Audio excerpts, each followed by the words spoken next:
A gente tem que entender que a gente está num tempo de guerra. E em tempo de guerra, a gente veste a nossa armadura. Sim, nós somos princesas. Princesas de armadura. O vestido vem depois das bodas. Depois que o Senhor vier nos buscar, aí vai ser só festa. Mas até lá, armada até os dentes. Abra a sua Bíblia em Juízes capítulo 4. Juízes capítulo 4, nós vamos ler a partir do verso 1. A palavra de Deus diz assim: depois da morte de Eude, mais uma vez os israelitas fizeram o que o Senhor reprova. Assim, o Senhor os entregou nas mãos de Jabim, rei de Canaã, que reinava em Azor. O comandante do seu exército era Sísera, que habitava em Arosete-Ragoim. Os israelitas clamaram ao Senhor, porque Jabim, que tinha 900 carros de ferro, os havia oprimido cruelmente durante 20 anos. Débora, uma profetisa, mulher de Lapidote, liderava Israel naquela época. Ela se sentava debaixo da tamareira de Débora, entre Ramá e Betel, nos montes de Efraim, e os israelitas a procuravam para que ela decidisse as suas questões. Débora mandou chamar Baraque, filho de Abinoão, de Quedes, em Naftali, e lhe disse: o Senhor, o Deus de Israel, ordena a você que reúna 10.000 homens de Naftali e Zebulon, e vá ao monte Tabor. Ele fará que Sísera, o comandante do exército de Jabim, vá atacá-lo com seus carros de guerra e tropas junto ao rio Quisson, e os entregará em suas mãos. Baraque disse a ela: se você for comigo, irei, mas se não for, não irei. Respondeu Débora: está bem, irei com você, mas saiba que por causa do seu modo de agir, a honra não será sua, porque o Senhor entregará Sísera nas mãos de uma mulher. Então Débora foi a Quedes com Baraque, onde ele convocou Zebulon e Naftali. 10.000 homens o seguiram, e Débora também foi com ele. Ora, o queneu Éber se havia separado dos outros queneus, descendentes de Obabe, sogro de Moisés, e tinha armado sua tenda junto ao carvalho de Zanim, perto de Quedes. Quando disseram a Sísera que Baraque, filho de Abinoão, tinha subido o monte Tabor, Sísera reuniu seus 900 carros de ferro e todos os seus soldados de Arosete-Ragoim ao rio Quizon. E Débora disse também a Baraque: vá, este é o dia que o Senhor entregou Sísera em suas mãos. O Senhor está indo à sua frente. Então Baraque desceu o monte Tabor, seguido por 10.000 homens. Diante do avanço de Baraque, o Senhor derrotou Sísera e todos os seus carros de guerra e o seu exército ao fio da espada. E Sísera desceu do seu carro e fugiu a pé. Baraque perseguiu os carros de guerra e o exército até Arosete-Ragoim. Todo o exército de Sísera caiu ao fio da espada e não sobrou um só homem. Sísera, porém, fugiu a pé para a tenda de Jael, mulher do queneu Éber, pois havia paz entre Jabim, rei de Azor, e o clã do queneu Éber. Jael saiu ao encontro de Sísera e o convidou: venha, entre na minha tenda, meu senhor, não tenha medo. Ele entrou e ela o cobriu com um pano. Então, estou com sede, disse ele. Por favor, dê-me um pouco de água. Ela abriu uma vasilha de leite feita de couro, deu-lhe de beber e tornou a cobri-lo. E Sísera disse à mulher: fique à entrada da tenda. Se alguém passar e perguntar se há alguém aqui, responda que não. Entretanto, Jael, mulher de Éber, apanhou uma estaca da tenda e um martelo, e aproximou-se silenciosamente, enquanto ele, exausto, dormia um sono profundo. E cravou-lhe a estaca na têmpora, até penetrar o chão, e ele morreu. Baraque passou à procura de Sísera, e Jael saiu ao seu encontro. Venha, disse ela, eu mostrarei a você o homem que você está procurando. E entrando ele na tenda, viu ali caído Sísera, morto, com a estaca atravessada nas têmporas. Naquele dia, Deus subjugou Jabim, o rei cananeu, perante os israelitas. E os israelitas atacaram cada vez mais a Jabim, o rei cananeu, até que eles o destruíram. Essa história nos é muito conhecida.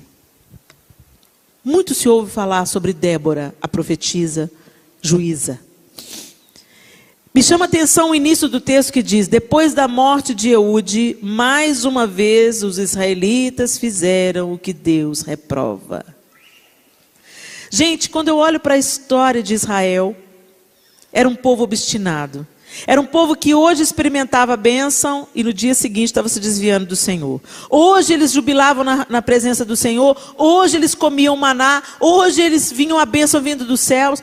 E amanhã eles reclamavam, eles murmuravam. E a gente já viu algumas coisas aqui no culto femininas mesmo, em outros episódios do povo de Israel. E quando eu olho para o povo de Israel e para a história do povo de Israel, e eu procuro entender por que essa história está aqui na Bíblia, completa, com riqueza de detalhes, não tem outra resposta que me venha, a não ser o que um dia o próprio Espírito Santo falou ao meu coração. Eu falei: Deus, por que o senhor não acabou com esse povo? Que povo obstinado, que povo teimoso, que povo reclamão. Estava no dia da bênção, daqui a pouco está reclamando. E o Senhor docemente me ensinou: é como você. Vocês são assim. Helena, eu abençoo você numa semana, na semana seguinte você já está reclamando.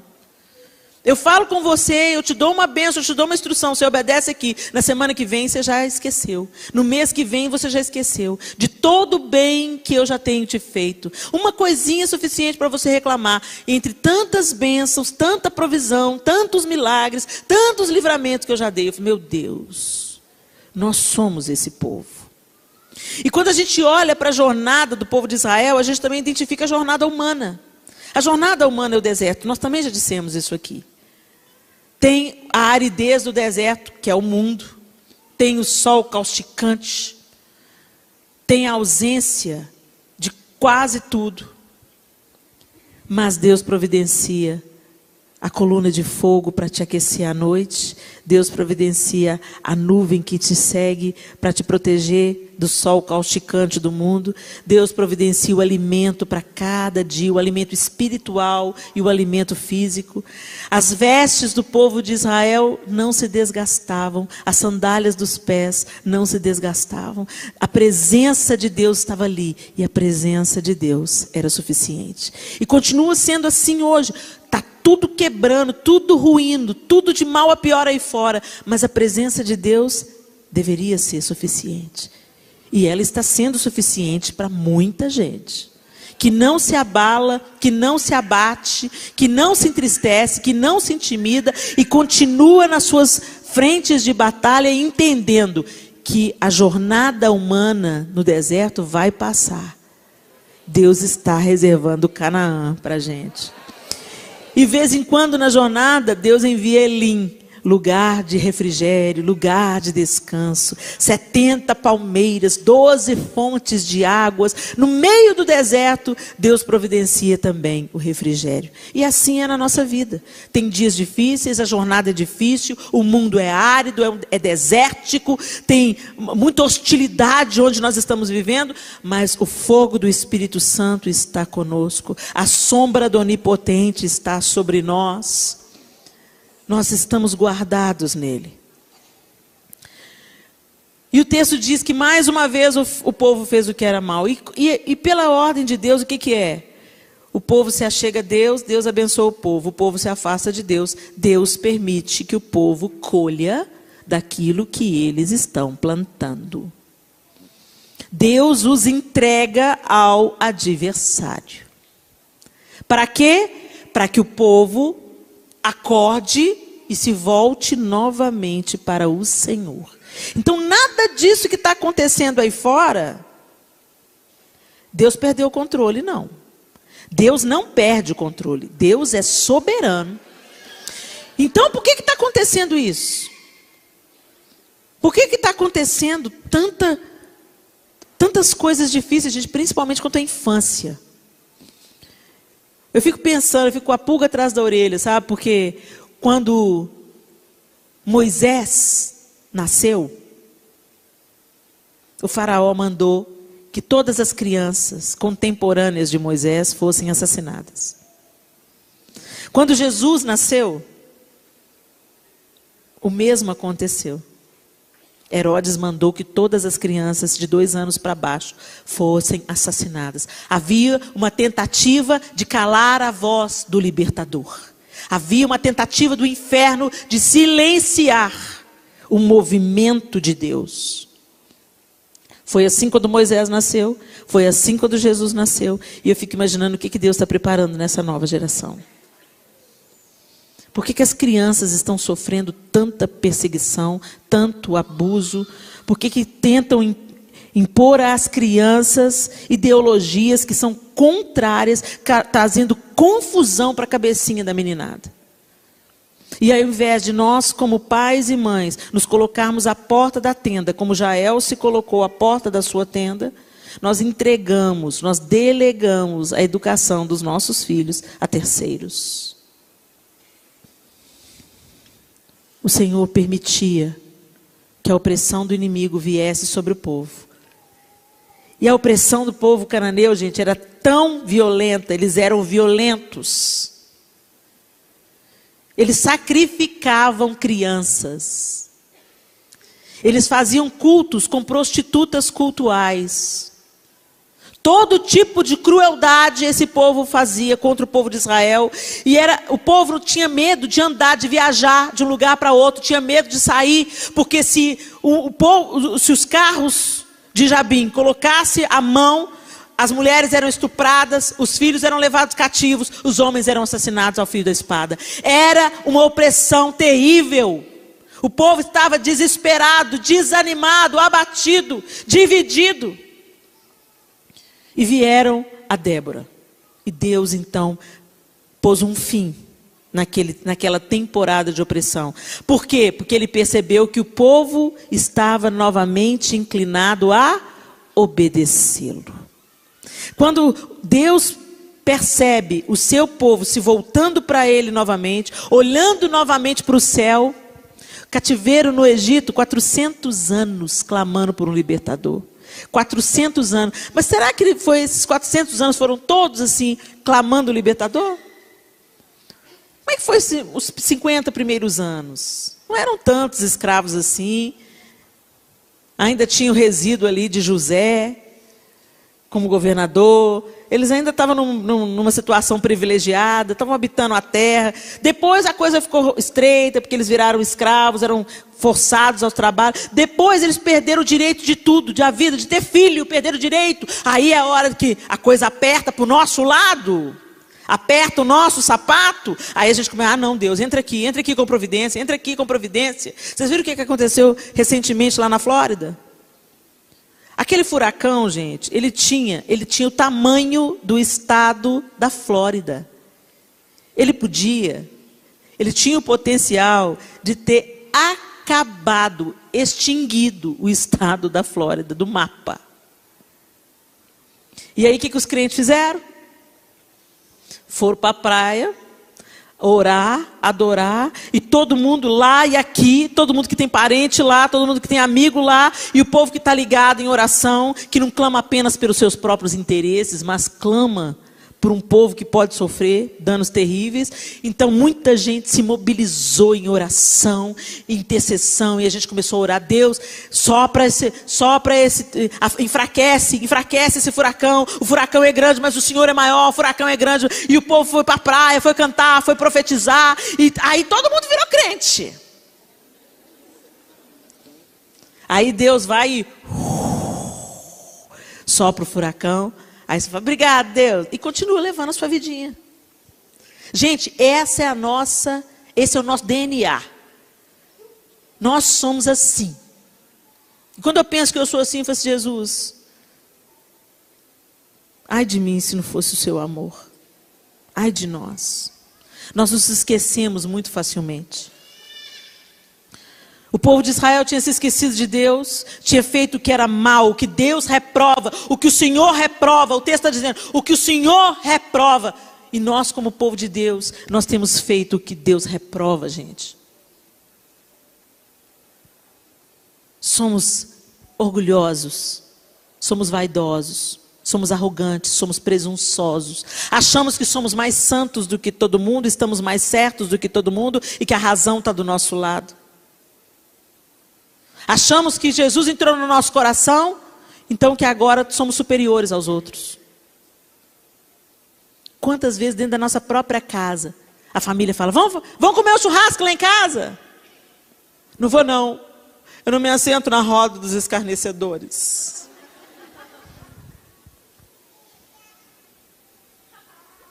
Deus tem misericórdia de nós. E Jesus então, o que ele era? Ele se sentava lá no meio dos pecadores, e aí? A quem a gente está imitando, gente?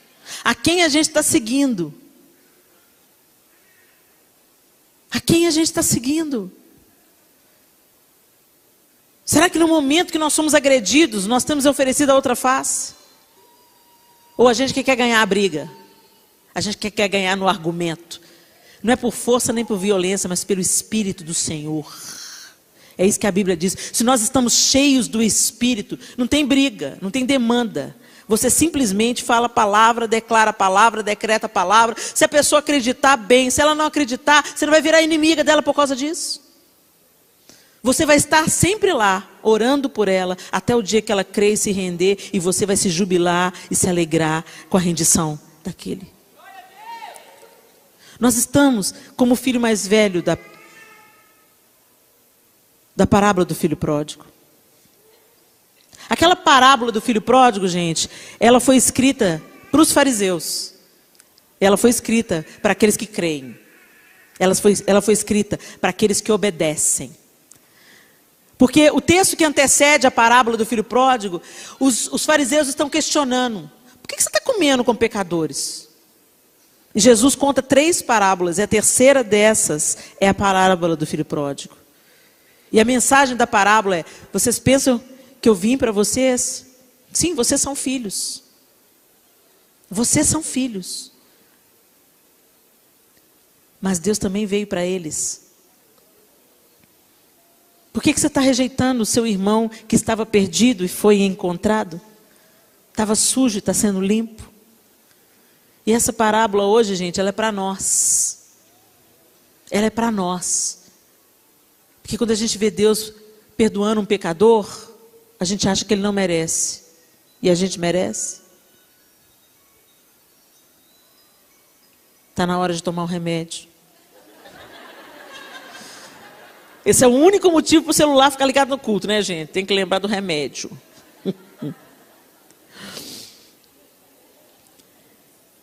Deus então dá uma instrução para Débora. E Débora vai e encoraja Baraque. Vai, Baraque, porque Deus vai dar vitória. Mas hoje eu não quero falar de Débora. Num tempo que as mulheres eram consideradas de segunda categoria, não é isso que Débora parece ser. Deus levantou Débora. E ela não era apenas profetisa, mas também juíza. Ela julgava entre as demandas do próprio povo de Israel. E Deus usava Débora com poder e autoridade. Será que você é uma Débora dessa geração?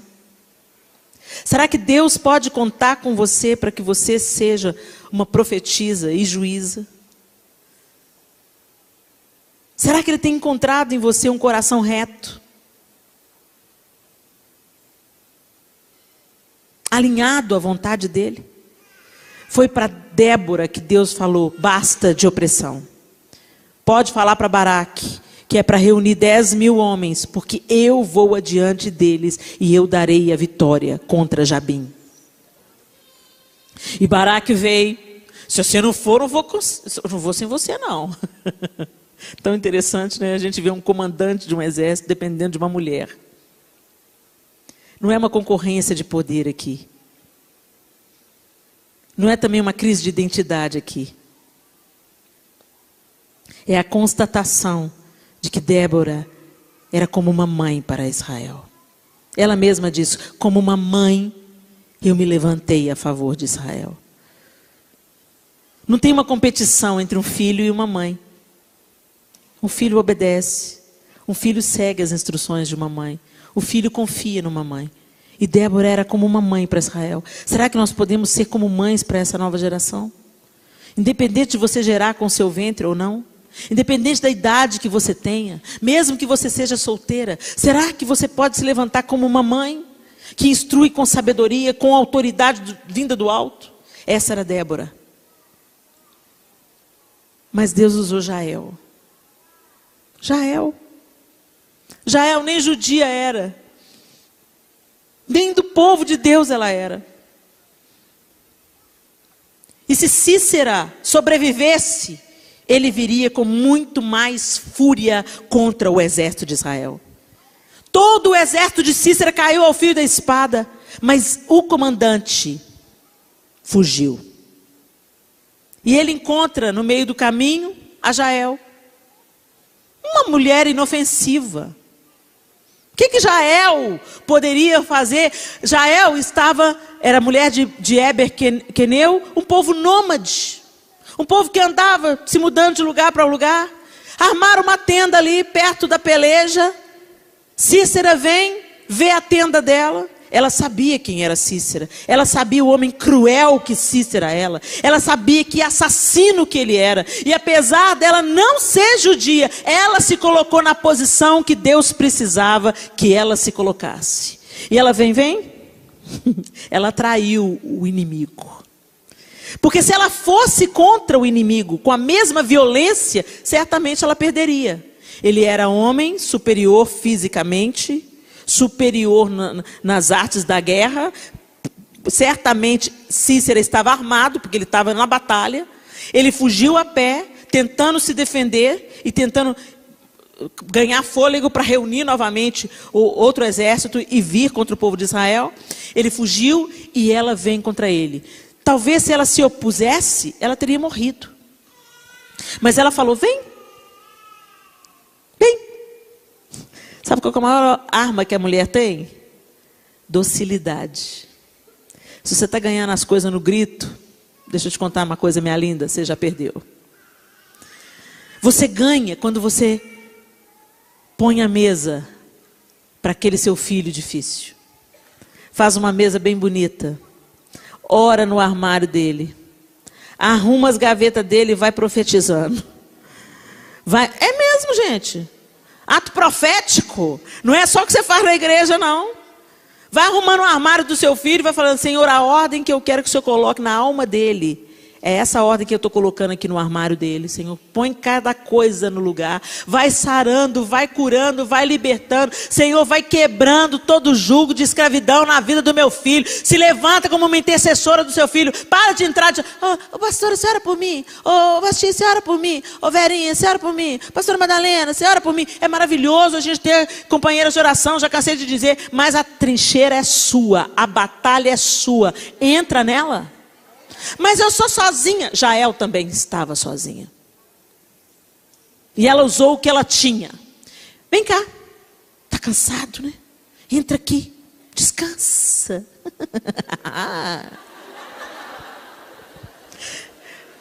Descansa, querido. Aí ele sentiu confiança. Abaixou a retaguarda. Pode entrar. Vem cá. Deita aqui. Se alguém vier, você não fala que eu estou aqui. Tudo bem. Me dá, eu estou com sede, me dá água. Te dou leite. Querido. Não estou te incentivando a ser falsa, não, tá? Estou te incentivando a ser estrategista. Se ela caísse de pancada em cima dele, quem que ia morrer, gente? Vai ficar brigando na rede social? Sério? Vamos ser um povo mais inteligente? E não é só questão de ser estrategista, simplesmente estratégia, não. É questão de olhar para o outro com misericórdia. O outro não conhece a Deus, você conhece a Deus. Qual que é a diferença? Você conhece a Deus. Então que o Deus que mora em você transborde na hora do encontro. Puf. Na hora da colisão, puf, que Deus transborde. Seja inteligente, use de estratégia. Ela estava à porta da sua tenda. Ela não foi caçar briga na casa de ninguém. Ela estava na sua casa. E Deus entregou o inimigo nas mãos de Jael. Deus quer entregar o seu inimigo e o inimigo da nação nas suas mãos. Nas nossas mãos. Como mulheres, nós temos o potencial maravilhoso de transformação. Ela já está se manifestando. Essa é a língua dela. Ela não fala, é isso aí, Helena, aleluia. Ela fala, ela chora. Linguagem de criança é assim. Isso mesmo, querido. Já está no caminho, chora, quebranta, porque a coisa está feia. Já está no óleo já, a menininha, já está no óleo. E Jael, o que ela pega? Não, tudo bem, ela tranquilizou o inimigo quando ele estava desarmado, despreparado, desmontado. Ela pegou uma estaca da própria tenda. Você está buscando uma arma lá fora? Sua arma, Deus já te deu a sua arma. Deus já te deu a sua arma. Ele te dá as armas por igual aqui que nós temos, né, gente? Nós todas somos armadas pelo Espírito Santo. Nós temos o poder do Espírito Santo habitando em nós. A minha oração ultimamente tem sido: Senhor, me dá a consciência da tua presença em mim. Porque o dia que a gente tiver a consciência da presença de Deus em nós, e não só nos cultos, quando a gente entender, Ele está aqui, Ele está aqui. Ele está aqui, Ele mora em mim, Ele move em mim, Ele fala em mim, Ele me cura, Ele que me convence. Tudo que eu creio hoje, eu creio porque Ele me convenceu disso. Não é porque eu crio com o meu intelecto. Foi uma obra do Espírito em mim. Uau! E ele se move em mim, Ele quer abraçar o outro através de mim, Ele quer ser cura no outro através de mim, Ele quer revelar o amor de Deus através de mim. No dia que nós tivermos essa consciência, nós vamos ganhar um poder. Mas recebereis poder ao descer sobre vós o Espírito Santo, e sereis minhas testemunhas, tanto em Jerusalém como em toda a Judéia e Samaria e até os confins da terra. Ser testemunha é testificar, falando e vivendo, é sendo a prova. Eu sou a prova de que Jesus existe. Por que você é a prova? Pela minha atitude, pela minha vida. Não tinha condição de eu ser essa Helena se não fosse a obra de Jesus em mim diariamente. É isso que é testemunhar Jesus. Não é apenas pregar com o folheto, é pregar com a vida. As pessoas que te conheceram antes e te conhecem depois de Jesus falam: uau, o que é isso? É esse poder que é liberado sobre nós pelo Espírito Santo de Deus. E nós precisamos tomar posse dele. Mas a gente coloca o Espírito Santo lá nos escombros, né? Debaixo da nossa vontade, debaixo dos nossos achismos, da nossa opinião, do nosso intelecto. Coloca tudo lá debaixo. A Bíblia fala para a gente não apagar o Espírito. Significa que ele está em você, mas você pode apagá-lo. Que ele brilhe, que ele flua, que ele floresça, que ele apareça na sua vida. Amém? Nós já temos essas armas em comum. Nós temos o Espírito Santo, nós temos a palavra de Deus que nos orienta de como é que a gente deve viver. Não é só para ser ouvinte, não é só para ser ler. Você tem que ler e praticar, ler e praticar. Ler e falar: Senhor, me ajuda a viver isso aqui. Me ajuda a ser resposta em amor. Me ajuda a segurar minha boca na hora que eu quiser falar 1000 palavras. Me ajuda a perdoar o que eu não consigo perdoar pelas minhas próprias forças. Me ajuda a caminhar a 2ª milha, dar a túnica e também a capa. Me ajuda a oferecer a outra face. Me ajuda a ter um amor sobrenatural que cura o outro. Me cura nesse amor para que eu cure o outro. Além dessas armas espirituais que temos igualmente, todas nós temos igualmente. Aqui não tem patente superior, nós temos o Espírito Santo, nós temos a palavra, nós temos a oração. Nós também temos habilidades naturais, coisa do dia a dia. Mulheres são seres que confortam, que consolam, que encorajam, que abrigam, que alimentam. Às vezes você pensa que você vai fazer uma grande coisa, você vai só dar comida para alguém. Você vai fazer um chá. Vem cá, toma um chá comigo. E enquanto o chá está rolando, a conversa vai fluindo e o Espírito Santo vai batizando, renovando, salvando, restaurando.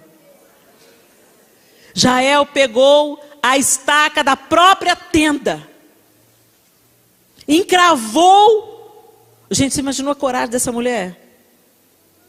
Você já imaginou a coragem? Eu fico imaginando que eu pensaria: eu tenho que ser certeira, porque se sobrar alguma coisinha, Eu dancei. Eu fico imaginando ela, o movimento dela. Está roncando, está dormindo profundamente, é o que a Bíblia está falando. Eu pego a estaca, aquilo que está ali é a minha mão. Eu pego a roupa do meu filho, eu pego aquele CD e ponho para tocar. Eu pego o vidrinho de óleo e vou ungir quando estiver dormindo. Eu pego aquele dinheirinho que eu tenho e faço um jantar especial para o meu marido. Eu não sei do que você está precisando. Deus vai te mostrar. E te dar a estratégia de como você deve agir. Não subestime as coisas pequenas. Era só uma estaca de madeira. Diga para sua amiga, era só uma estaca de madeira. Era só uma estaca de madeira, gente. Ela servia para manter a tenda esticada. Esse era o propósito dela. Mas Jael pega a estaca, o martelo, mira bem.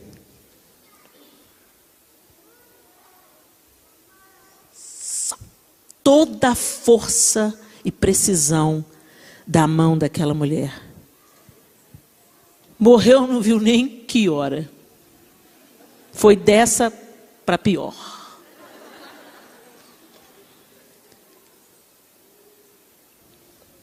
Você tem força? Jael tinha força no braço. Porque para encravar e ir até, atravessou o crânio dele e foi, enfiou na terra. Ela tinha força e desespero. Não é? Força, desespero faz isso com a gente. Desespero dá força para a gente. Sabe, aquelas pessoas que falam, quando alguém está morrendo afogado, não vai tentar salvar do jeito convencional, porque senão não te leva junto. Porque ela ganha uma força descomunal pelo desespero de perder a vida.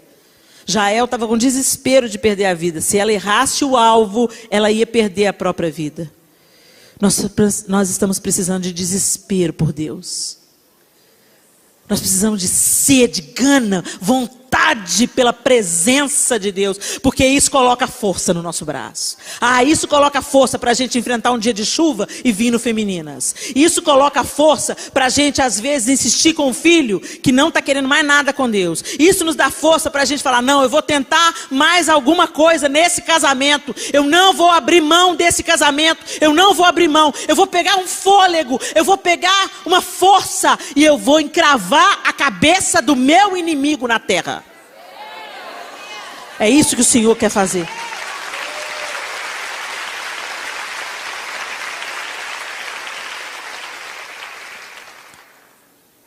Depois dessa vitória, depois que Sísera foi morto pelas mãos de Jael, ela sai e traz Baraque e mostra seu inimigo morto, vencido. Baraque se enche de força. E eles continuam. Não acabou, não. Não acabou. Vencer, encravar a fronte do inimigo no chão, a fronte do general Sísera, foi a primeira parte do plano. Mas os israelitas continuaram contra Jabim. Quer dizer, o exército não morreu. Sísera morreu. Ele era um comandante sanguinário, violento, assassino. Se ele sobrevivesse, talvez essa vitória não teria acontecido. Mas porque Sísera morreu, eles continuaram insistindo até que Deus entregou a vitória. Foi assim com Davi também. Quando Golias caiu, não foi a pedra que matou Golias. A pedra derrubou Golias. O que matou Golias foi a espada do próprio Golias nas mãos de Davi, que cortou a sua cabeça. Termine o que você começou. Às vezes você, Brasil está difícil demais, Helena. Não tem jeito mais não, vamos esperar Jesus voltar. Eu estou esperando Jesus voltar. Todos os dias eu olho o céu e falo, pode ser hoje. Pode ser hoje, Senhor. Mas enquanto eu estiver viva, eu vou querer levar comigo o máximo de gente que eu conseguir. Eu vou querer saquear o inferno, porque um dia alguém me tirou lá de dentro. E é para isso que a gente está aqui. O resto é entretenimento, gente. Nós estamos na terra para saquear o inferno. Nós estamos na terra para levar esperança àqueles que não têm, para levar Deus àqueles que não creem, para ser a resposta de Deus ao angustiado. Nós acabamos o mês de setembro. Como o suicídio aumentou. Como filhos de pastores. Filhos de pastores.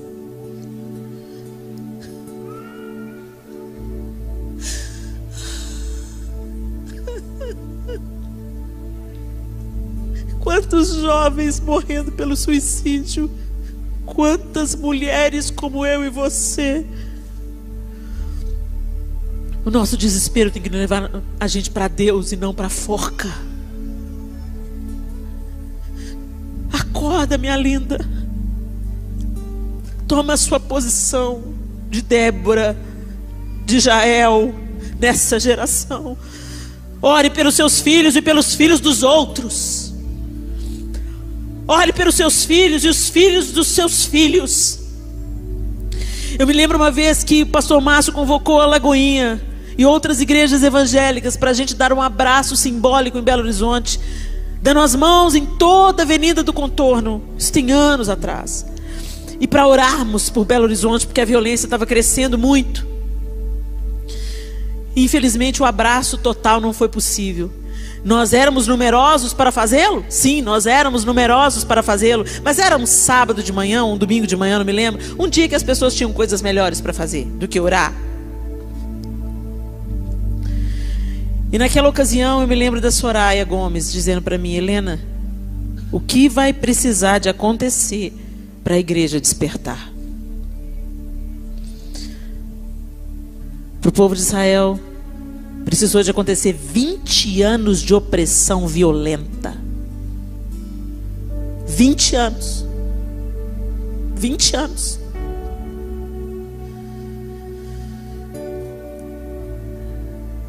Eu me lembro de uma visitação que Lagoinha experimentou nos anos 90. Que o pastor Márcio não pedia oferta. Não fazia a hora da oferta, as pessoas vinham voluntariamente. Teve uma vez que o pastor Márcio quase foi coberto. Bíblias, blusa de frio, joias, sapato. Ninguém estava falando em oferta. Ele estava pregando outra mensagem. E um chorava, outro chorava, outro chorava. E o povo vinha doando, doando, doando, doando, doando. Teve uma vez que um menino de uns 6 anos, ele veio, um menino, uma criança, ele veio. Ele tirou o sapato, mas não contente, ele tirou a calça, ele tirou a camiseta, chorando. Voltou para o banco só de cuecas. Deus, tudo que eu tenho é seu. Nós precisamos de ser avivados novamente, despertados. Nós precisamos de ter a consciência do Espírito Santo que habita em nós. Nós precisamos ser as mulheres que Deus quer que nós sejamos nessa geração. Vamos defender as nossas crianças com os nossos joelhos, com as nossas estacas, com o martelo da nossa oração. Defenda os seus, mas defenda dos outros também. Chega de egoísmo. No cristianismo não cabe o meu. É o nosso. É o nosso. Fique de pé no seu lugar. Segura a mão dessa valente que está do seu lado. Que o Senhor te abençoe e te guarde. Que o Senhor faça resplandecer o rosto sobre ti e tenha misericórdia de ti. Que o Senhor sobre ti levante o rosto e te dê a paz. Até o mês que vem, se Deus quiser.